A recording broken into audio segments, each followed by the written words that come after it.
Olá, meus alunos, mais uma vez aqui com vocês, professor Cristiano, e nesse vídeo iremos trabalhar um princípio que também tem a sua efetiva aplicação no tema provas em processo penal, e um princípio que muitas vezes aparece com a sua nomenclatura em latim, que é o princípio do nemo tendetur sed tegere, ou bem conhecido de nós como princípio, mas também como uma garantia, a garantia, o direito da não autoincriminação, ou o direito de não ser compelido ou obrigado a produzir prova contra si.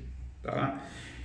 Esse direito, essa garantia, pela sua densidade, sua alta densidade de abstração, também um princípio, encontra a previsão no artigo 5º, inciso 63 da Constituição Federal, onde diz que o réu, aliás, o preso, será informado de seus direitos, entre os quais o de permanecer calado, sendo-lhe assegurada a assistência da família e de advogado.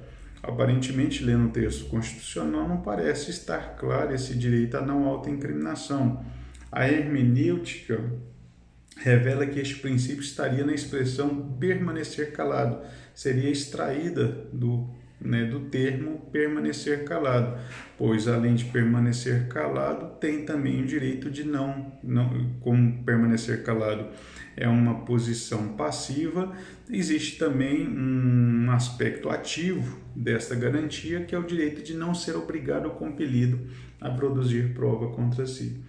De forma mais clara, ele encontra a previsão também no artigo 8º, artigo 8º, número 2, a linha G do Pacto de São José da Costa Rica, que é o nosso decreto 678 de 92, onde diz que toda pessoa acusada de um delito tem o direito a que se presuma a sua inocência enquanto não for legalmente comprovada a sua culpa durante o processo, que é o desdobramento do princípio da não culpabilidade. Toda pessoa tem direito, em plena igualdade, às seguintes garantias mínimas. Letra G. Direito de não ser obrigada a depor contra si mesma, nem de confessar-se culpada. Ou seja, estaria aqui também, então, o princípio da proibição da autoincriminação ou de não ser obrigado a produzir prova contra si. Muitas vezes se lembra ou se pensa neste princípio, nesta garantia, sobre a dimensão passiva, ou seja, do direito de poder ficar do investigado e do réu poder ficar em silêncio e de não ser obrigado a confessar o fato criminoso, confessar a sua culpa, E principalmente do aspecto do direito de silêncio não ser interpretado ou tomado em prejuízo do investigado ou do réu no processo criminal.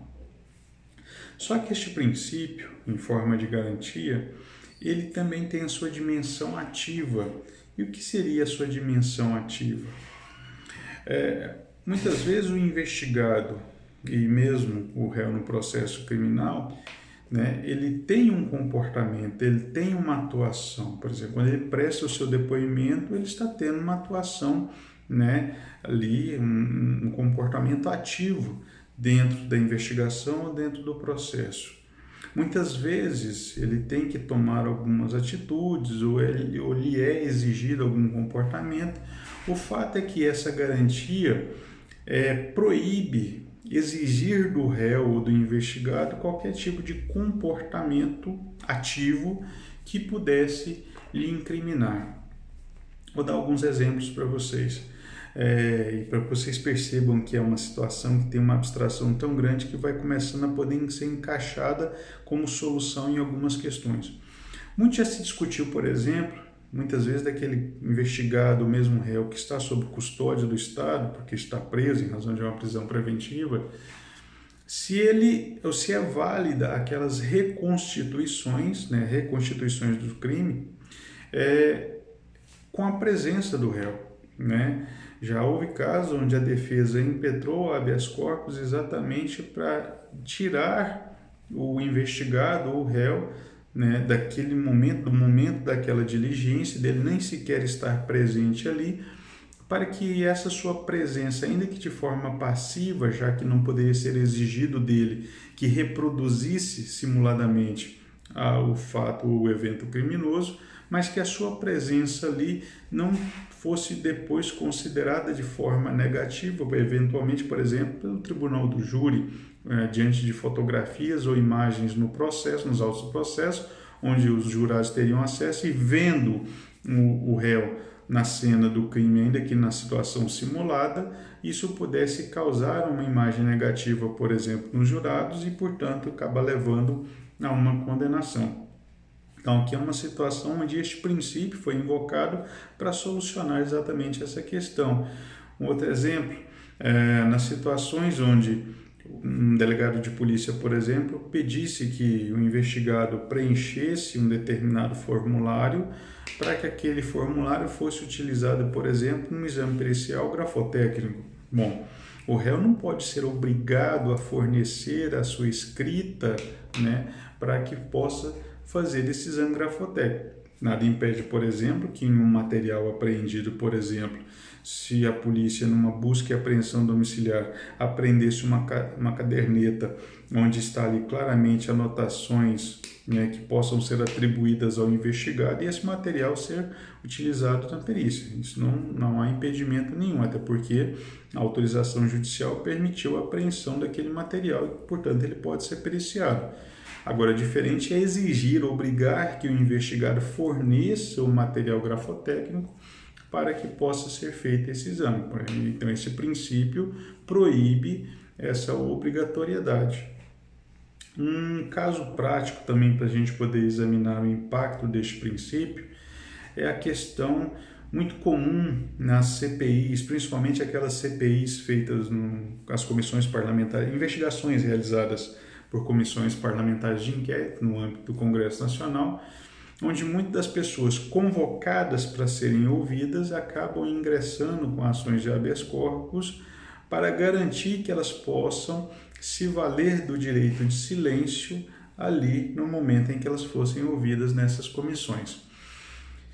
Isso porque é uma situação muitas vezes complicada, principalmente para os defensores que acompanham essas pessoas quando elas recebem essas intimações para comparecer, porque muitas vezes essas intimações convocatórias não deixam claro a condição sobre a qual a pessoa está sendo ouvida, se ela está sendo ouvida como uma testemunha ou se ela está sendo ouvida, né, como já investigada. Isso porque, na condição de testemunha, a pessoa não é que ela tem o direito, ela tem o dever, ela tem a obrigação de dizer a verdade, sob pena de incorrer no crime de falso testemunho.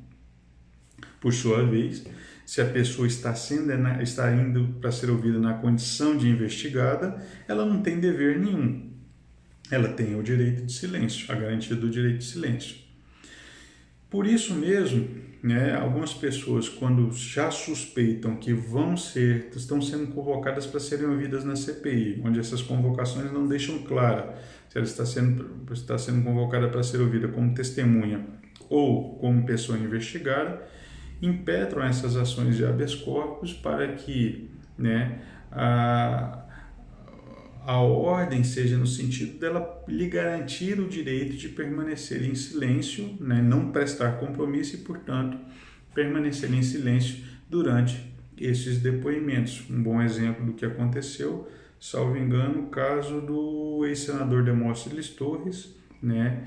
Ele compareceu, porque tinha a obrigação de comparecer à CPI, que o investigou, mas ali fez uso do seu direito de silêncio, né? Porque estava realmente claro ali que ele estava ali sendo ouvido na condição de investigado, isso em razão dos desdobramentos que ocorreram da Operação Monte Carlo. Bom, uma questão interessante já há posições do Supremo Tribunal Federal que mesmo a testemunha compromissada, essa que tem o direito, né, que tem a obrigação de dizer a verdade sobre tudo que lhe for perguntado envolvendo os fatos criminosos, naquilo que pudesse incriminar a pessoa, ela estaria fora do compromisso e, portanto, poderia se valer do seu direito de silêncio, tá? Então, mesmo nesses casos, quando é testemunha, quando a pergunta e a resposta, por consequência, puder se incriminar a testemunha ou envolver a testemunha em fato criminoso, ela pode se socorrer do direito, né, de permanecer em silêncio.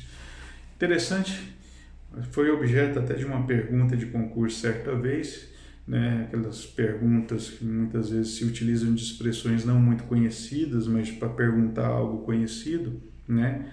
A pergunta basicamente era discorrer sobre o direito de Miranda, né? O que é o direito de Miranda? Na verdade, direito de Miranda, essa expressão decorre do chamado Miranda's Right, que foi um caso, um precedente norte-americano, onde se discutiu diversos aspectos do direito, desdobramentos do direito de permanecer em silêncio, e nesse caso foi inclusive especificado que um desses desdobramentos é o direito que o investigado ou réu tem de ser informado e esclarecido desse seu direito. Então, Miranda's Right não compreende somente o direito de permanecer em silêncio, mas o direito de ser informado e esclarecido que ele tem esse direito e dos seus desdobramentos, né? Enfim, esses são os principais aspectos, os principais pontos que decorrem do direito de permanecer em silêncio, né? O direito à não autoincriminação, e que, além de um direito de uma garantia, acaba sendo tratado também como princípio, porque na forma como está colocada no texto da Constituição, ele garante uma alta densidade de abstração, de modo eu posso utilizar deste princípio para solucionar diversas situações, né, como eu pontuei algumas aqui para vocês, dentro dessa temática, para resolver aparentes situações conflituosas ou de maior complexidade, dentro dessa questão envolvendo o tema provas em processo penal. Ok, meus queridos? Com este a gente termina os princípios aplicáveis ao tema provas em processo penal, sendo que no próximo vídeo nós já vamos falar do termo indícios, ou do significado da expressão indícios, tá? Exatamente comparando essa questão de indícios com provas em processo penal. Até o próximo vídeo, então, um abraço.